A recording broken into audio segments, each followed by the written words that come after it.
Hello, hello, hello. Hello mga palangga. Kamusta ka mo mga palangga? So time check mga palangga, 7 AM at ito ang pang 5 days na mondere sa Bohol o mga palangga. So lipat naman ko sa ako ni Hambalaw.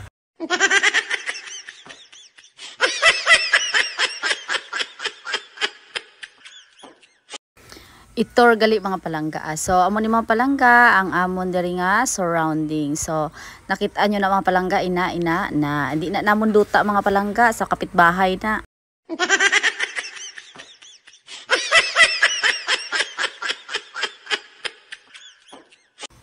Dirita lang kamo banda itor sa amon gid kay base bala matrespassing tada bala mga palangga haw. So amo ni mga palangga ang amon nga adlaw diri sang Domingo na pagkaaga muna tanaw-tanaw sa mga tanom ni mama na dabong na iyang saluyot ang saluyot na siya nga tanom na tapos diri mga palangga sa gilid manamon nagsiga di ang akon nga mister kag ang akon nga anak na. So kada aga amo na ang ginahimo diri mga palangga nagapauso kay para mag healthy ang mga tanom kag ang mga lamok liwat layas kay damo daan diri lamok mga palangga kung hindi ka mag-usok pausok hindi sila manglalayas daw nagapinitla naman akong dila man.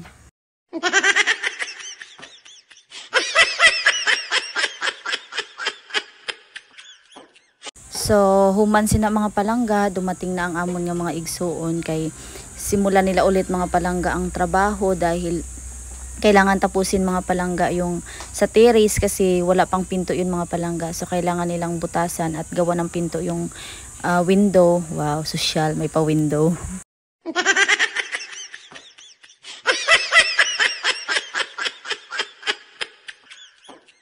So muna mga palangga human nila gawa ng door ang window. Gawa ng door ang window. Oo, tama. Gawa ng door ang window.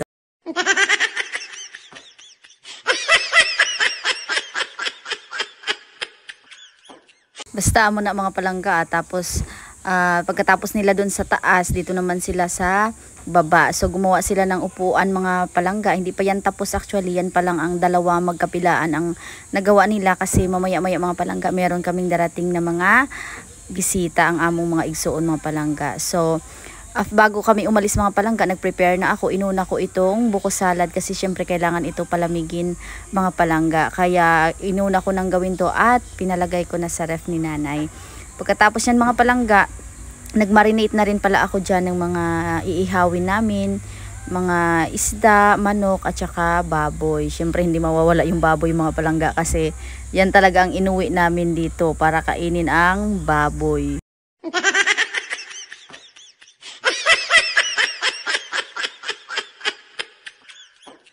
So amo na mga palangga, pag balik namon mga palangga halin sa amon nga tigo mga palangga, nag-start na si mama nga magluto. Nagupod na sa amon ang iba namon nga maigsuon mga palangga kay nagbulig sila sang pag-asikaso kapag luto. Syempre pa, di mawawala ang adobong paa o mga palangga kasi grabe na yung mga wrinkles natin mga palangga.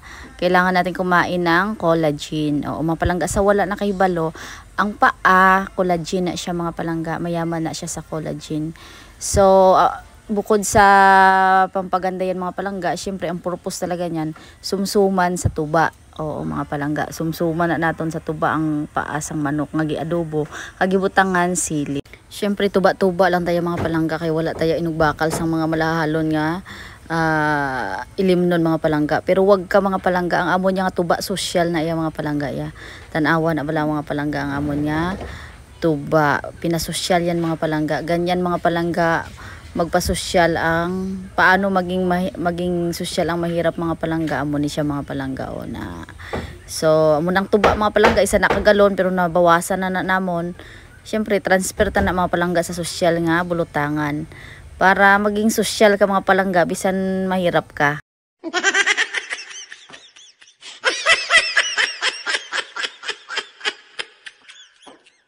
So, para-paraan mga palangga So, pag nalagay mo na yan mga palangga sa sosyal na lagayan mga palangga, sino ang mag-aakalang tuba yan kung hindi mo ipaalam na tuba yan? Iisipin lang nila yan, red wine yan mga palangga.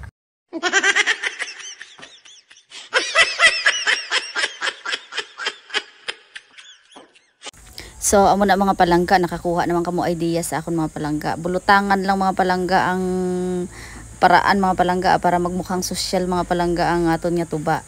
So muna mga palangga, pagkahuman sila mga palangga, nag-start naman kami sang iban pa namon nga luto o nagaambon-ambon na mga palangga kay kakulimlim daw maulan gid mga palangga mo nagadali-dali gid kami magluto.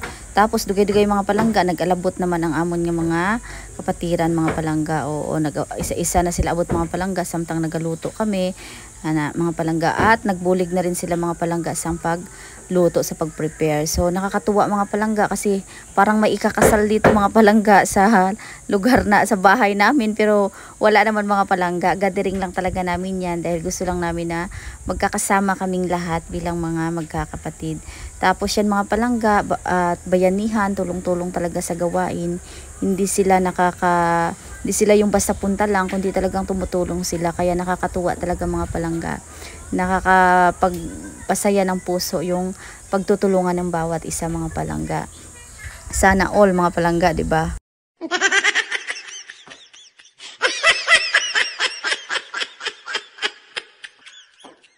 May ara daan niya mga tao mga palangga yang ako makadto sa kaunan mga palangga ya imbes nga magdala sang pagkaon o kung magbulig mga palangga ya plastic ya ang dala.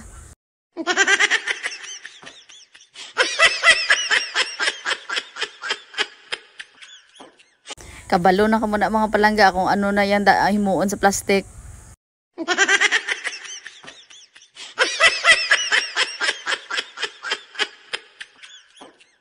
So amo na mga palangga, wala iya sila yaga pahuway mga palangga, tanan nagabulig mga palangga. So human sila mga palangga sang ginluto namon mga palangga, nagbali naman sila dito sa pihakan nag-start mag-ihaw. So iban mga palangga nat nahuman na mga palangga ara, nag-start na sila mag-video okay o mga palangga. Kantahan time is real talaga yan mga palangga, hindi yan nawawala sa kultura ng Pilipino mga palangga, yung magkantahan. Tingnan niyo mga palangga di ba? Ang daming audience ni Kuya.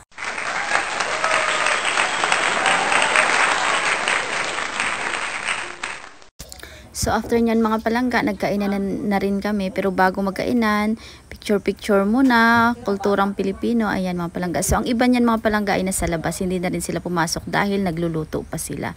So hanggang dito na lang muna mga palangga. Hope nag-enjoy kayo. See you soon mga palangga. Bye-bye!